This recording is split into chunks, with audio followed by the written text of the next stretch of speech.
Okay, these are planks, center planks. You have a couple options. Sometimes we'll do elbow planks, which Jean in the black vest is doing. Sometimes hand planks, which Savannah in the gray long sleeve is doing. So this is a standard plank. You're trying to keep your shoulders rolled back. From your hips to your shoulders is a nice straight line, so your core is tight, and you're staying engaged through your legs, also reaching back through your heels.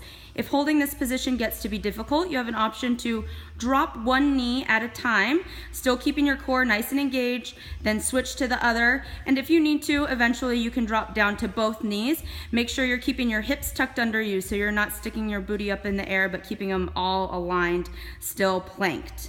We have a couple challenge options too that you'll see from time to time. So the first one is from either position, you can do kickbacks. So you're in your strong plank, kicking one heel up at a time, up towards the ceiling.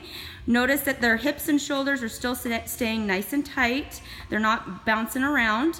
The second one is plank in and outs. And here you're hopping your feet out just slightly wider, about hip shoulder distance, and then back together. And again, hips aren't bouncing around too much. You're keeping that core nice and tight and engaged.